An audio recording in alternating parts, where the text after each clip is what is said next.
This podcast is made possible by you, the supporters of WPLN and WNXP, Nashville Public Radio. This is the Nashvillager Podcast.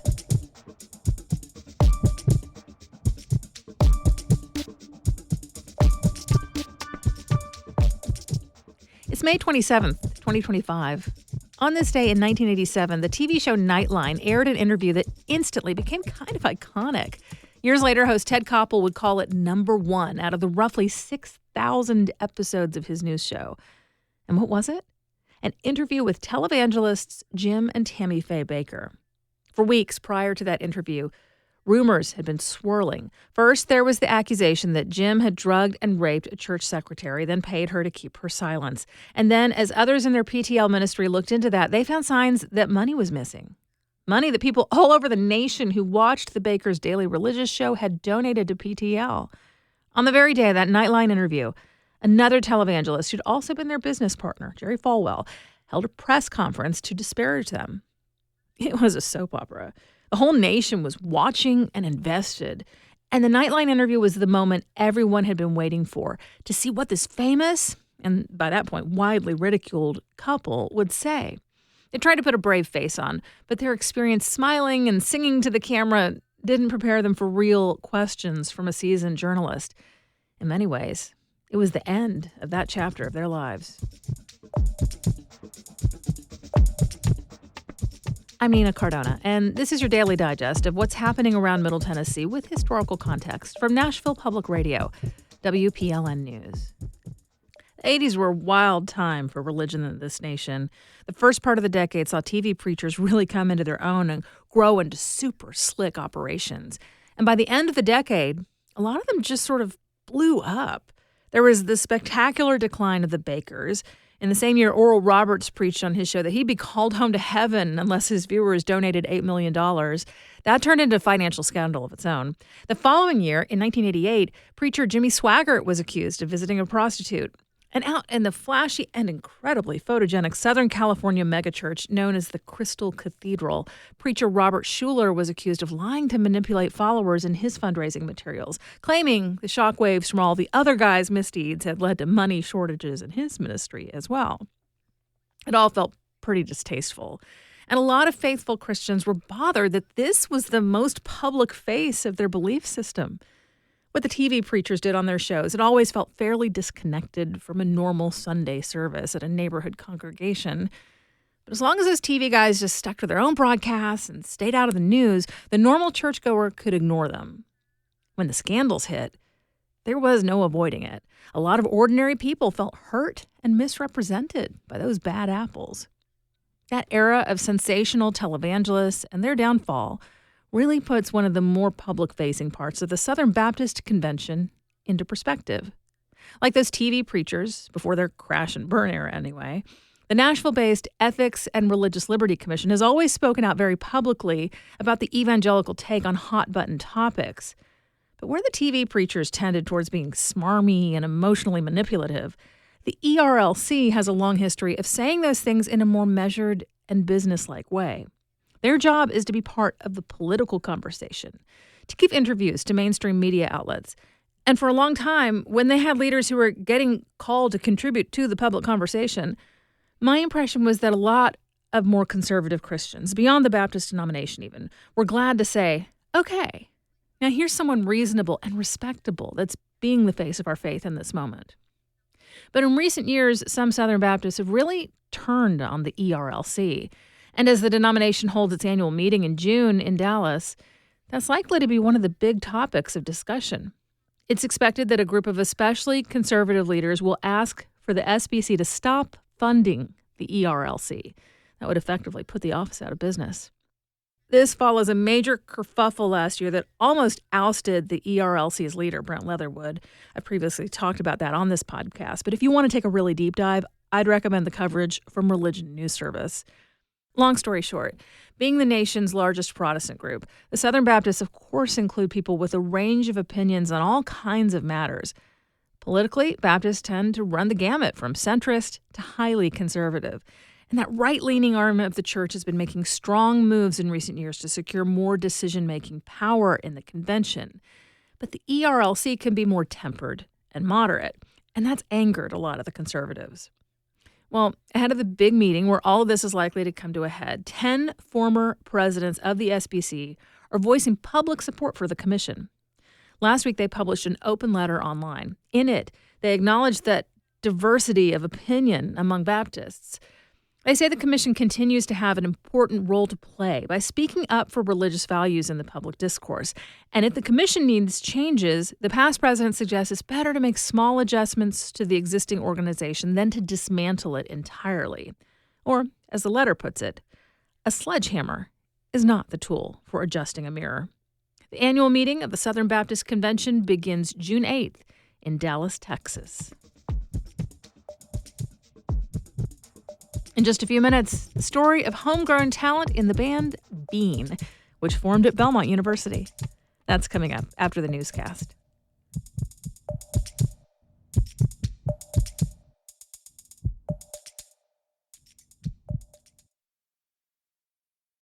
You've got a lot of things to keep track of. Work schedules, family activities, the ever-growing list of things you need to remember to do.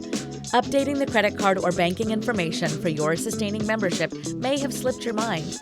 With just 2 minutes of your time, you can update your payment information and check one more thing off your list. Peace of mind for you, funding for your public radio station. Go online to WPLN.org. Here's the latest from WPLN News. Storm survey teams have confirmed 5 tornadoes touched down in last week's storm. There were also straight-line winds, which caused a lot of damage. The National Weather Service found evidence of the strongest tornado, an EF1 with wind speeds of about 85 miles per hour, in southern Cumberland County. The other 4 tornadoes were weaker, rated EF0. There were 2 in Montgomery County and 1 each in Bedford and Marshall counties. Damage to trees and homes in Rutherford County was determined to be a downburst with 80-mile-per-hour winds. Tennessee has resumed executions after years of COVID-19 delays and administrative pauses. WPLN's health reporter Catherine Sweeney tells us 3 more are scheduled this year. Earlier this year, the Tennessee Supreme Court set 4 execution dates. Oscar Franklin Smith was the first to be scheduled, and last week, he became the first to undergo the lethal injection under the Department of Corrections' latest protocol. The next man to be put to death is Byron Black, who was convicted of killing his girlfriend and her 2 daughters in 1989. He's scheduled to die in August, but Black has an intellectual disability, and in 2021, state lawmakers made it easier for the courts to review death sentences for Tennesseans with these disabilities. Local prosecutors worked to get him off death row. However, the judge on Black's case refused to reduce his sentence. The courts paused the execution of another man scheduled, Daniel Middlebrooks, as part of an ongoing federal lawsuit challenging Tennessee's lethal injection process. That is separate from a similar lawsuit underway in Davidson County Court. Catherine Sweeney, WPLN News. A neo-Nazi leader has been extradited to the United States from Moldova following his arrest last summer. Mikhail Chikvishvili is the leader of a self-proclaimed murder cult that appears to have inspired the deadly shooting at Antioch High School earlier this year. According to the Department of Justice, the assailant claimed he was acting on behalf of this neo-Nazi group before shooting 2 fellow students and then himself. The attacker's manifesto mentioned Chikvishvili by name. Chikvishvili was arrested after recruiting an undercover FBI agent to poison Jewish children and racial minorities in New York City. Tennessee pastors and lawmakers are at odds over how the state should treat immigrants. During this year's legislative session, many faith leaders spoke against the state's stricter immigration laws, often quoting scripture. Senator Brent Taylor of Memphis sponsored many of the bills that have since become law, including one that would hold churches and nonprofits liable if they house someone who goes on to commit a crime.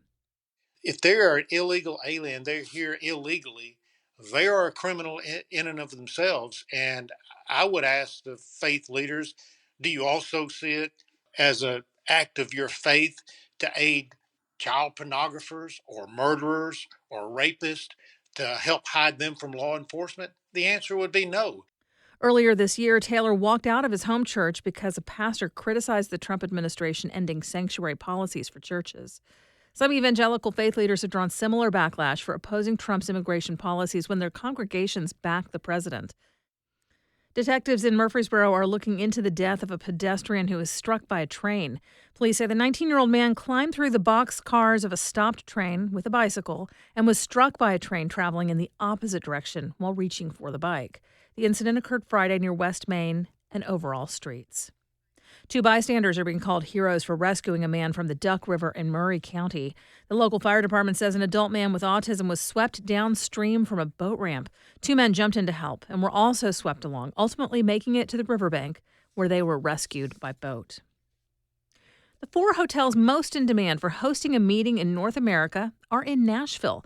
That's according to new rankings from Cvent, a tech company that serves event planners. WPLN's Char Daston report says rankings come at a time when Nashville is quickly expanding its hotel capacity. According to Cvent, a large number of event planners want to book the Renaissance, JW Marriott, Hyatt, and Omni hotels, all in downtown Nashville. That's based on data the company collected from users on its platform.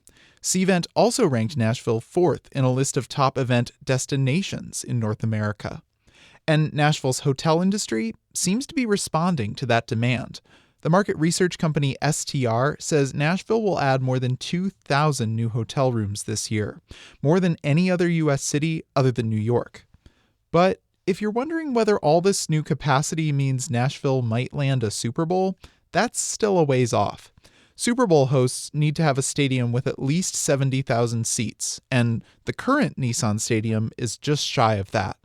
Plus, cities have to be invited to apply to host, so NFL execs need to be impressed by their next visit to Nashville. Char Daston, WPLN News. In recent months, hotel tax revenues have hit record highs and short-term rental stays have increased as well, according to the Tennessean. Nashville's seen a decline in international visitors, particularly from Canada. However, the data firm Tourism Economics predicts the overall number of visitors to Music City will increase this year. It was a big weekend for college athletes across the state. The University of Tennessee softball team earned a spot in the Women's College World Series. In the process, star pitcher Carlin Pickens set a new record for the fastest softball pitch. The Knoxville News-Sentinel reports she threw 79.4 miles per hour, besting a mark she'd tied earlier in the year. Vanderbilt's baseball team, meanwhile, won the SEC tournament and clinched a spot in the Men's World Series. UT and East Tennessee State University are also in the bracket. You'll find more news anytime at WPLN.org. Kobe Miyake was in his dorm room in Belmont when he heard someone playing Led Zeppelin down the hall. It was a guitar player from Maryland named Jake Roebuck. The two formed a bond and founded the band Bean. They are WNXP's Nashville Artist of the Month, and the band is now using more contemporary influences and techniques to create a whole new vibe in Nashville's music scene. You could argue that music has always been about creating a vibe, and the most effective music expresses the feeling of the moment. Bean has captured that ineffable feeling of now in their new songs.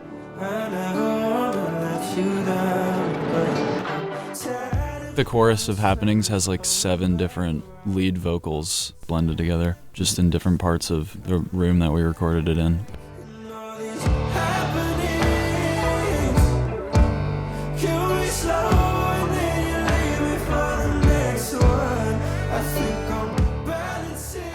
It makes me feel like really safe, and I think that's one of the things that we were trying to capture was just like that safe feeling to like just release.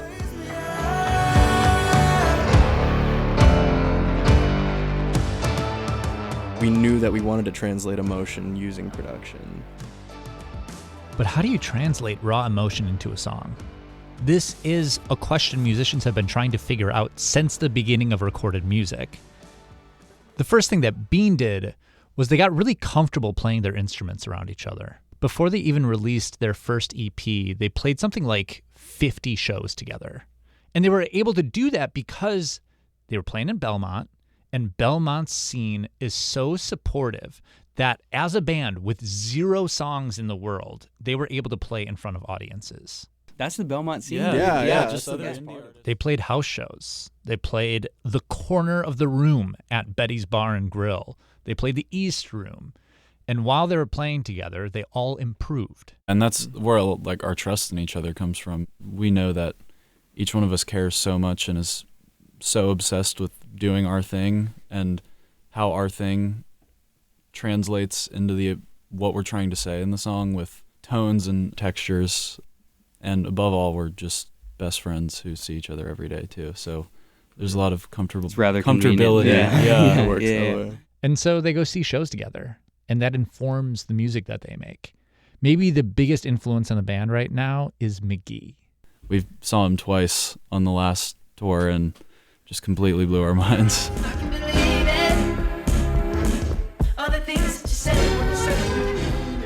On a hot summer night last year, McGee came to Marathon Music Works here in Nashville. McGee is an incredible new guitarist. In fact, when an interviewer asked Eric Clapton about Rolling Stone's greatest guitarists of all time list, Clapton is number 2, he said, "Where's McGee in that list? He has found things to do on the guitar that are like nobody else." And at the show at Marathon, there was this rarefied air. Everyone was out at the show. Keith Urban and Nicole Kidman were there. The place was packed. And McGee did something that I had never seen an artist do. He played one of his songs, DNM, 8 times during that set. I have a heart condition. I was wearing like an EKG monitor, and like I got like a reading of the 24-hour thing, and like, and, like the highest BPM. Yeah, the highest like BPM rating was like when like DNM was playing for like the third time, probably like when everyone was moshing. McGee also plays guitar for the musician Dejan, who's a big influence on Bean as well, in the way that he is able to capture raw intimacy. With both those guys, they are able to kind of let the music and the way the music sounds and feels, take away the lyrics from it. Just listening to the music, you can kind of already understand the emotion of what they're saying in lyrics. So are you looking up? Are you asking why? These guys have totally figured out how to just put you in a song. That's kind of that's the secret sauce. And then on these songs, Bean is taking those influences and making something that is completely from them and speaking their truth into it. When I'm singing at my most free,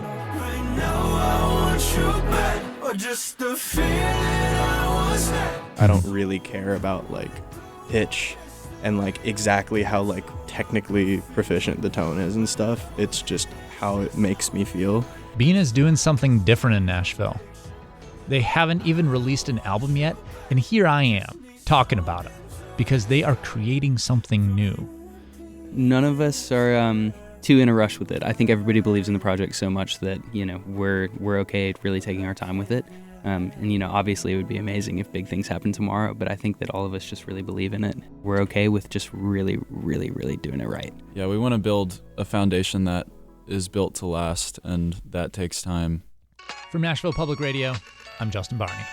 Turn back the hands of time, are they having fun without? They used to be like the back of my hands. They trace the linings of my bones now. Oh, they're gone with the wind. I said see you later. Never saw them again. I guess it goes to show all good things. You can always find out information about the Nashville Artist of the Month at WNXP's website, WNXP.org. And of course, that is the music discovery arm of Nashville Public Radio. Over here on the WPLN side, we do this roundup of Nashville news every weekday.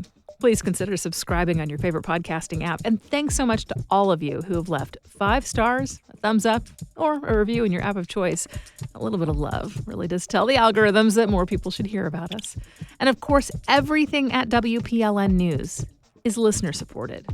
You can make a donation at WPLN.org. And that's it for today. Thanks so much for listening. Let's make this day a good one, and we'll catch back up tomorrow.